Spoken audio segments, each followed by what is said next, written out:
உங்க மூஞ்சில புளி புளியா இருக்கே. நிறைய பிம்பிள்ஸ் வந்துருச்சுடா. அப்பா வெய்ய நாள் ஆகுதுமா, எனக்கு ரொம்ப நிறைய பிம்பிள்ஸ் வருது. உடம்புக்கு குளிர்ச்சியாக ஏதாச்சும் ஜூஸ் பண்ணி தரீங்களா?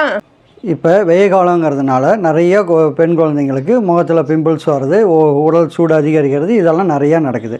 அதனால் அதுக்கு நம்ம இயற்கையான முறையில் தடுக்கிறதுக்கோசரம் இளநியாக கொடுத்தா குடிக்க மாட்டேங்கிற குழந்தைங்களுக்கும், நம்ம இளநி வேணாம் அப்படிங்கிறவங்களுக்கும் நம்ம இளநியை வச்சு ஒரு சூப்பரான ஜூஸ் போட்டு தரப்போகிறோம்.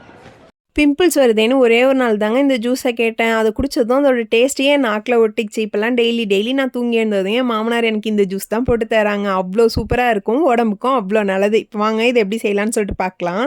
அதுக்கு ஃபஸ்ட்டு சப்ஜா சீடை ஒரு சைடு ஊற வச்சுக்கோங்க. இன்னொரு சைடு கடையிலேருந்து வாங்கிட்டு வந்த இளநியை வெட்டி அதில் இருக்க தண்ணியை ஒரு பாத்திரத்துலேயும் வழுக்கையை இன்னொரு பாத்திரத்துலையும் வச்சுக்கோங்க. அவ்வளோதாங்க. இப்போ மிக்ஸி ஜார் எடுத்துக்கோங்க. எடுத்து வச்சுருந்த வழுக்கையை மிக்ஸி ஜாரில் போட்டு உங்களுக்கு தேவையான அளவு சர்க்கரை ஆட் பண்ணிக்கோங்க. எடுத்து வச்சுருந்த இளநி தண்ணி அதில் ஊற்றி மிக்சியில் ஒரு அடி அடிச்சிங்கன்னா அவ்வளோதான், ஜூஸ் ரெடி. எனக்கு இளநி பிடிக்கும், ஆனால் அதுக்குள்ளே இருக்க வழுக்கை எனக்கு சுத்தமாக பிடிக்காது. ஏன்னா மாதிரியே யாருக்காவது உள்ளே இருக்க வழுக்கை பிடிக்காதுன்னா இந்த மாதிரி ட்ரை பண்ணி பாருங்கள், சூப்பராக இருக்கும். லாஸ்ட்டாக சப்ஜாவை போட்டு ஒரு கலக்கி கொடுத்தாங்க, அவ்வளோ அருமையாக இருந்தது.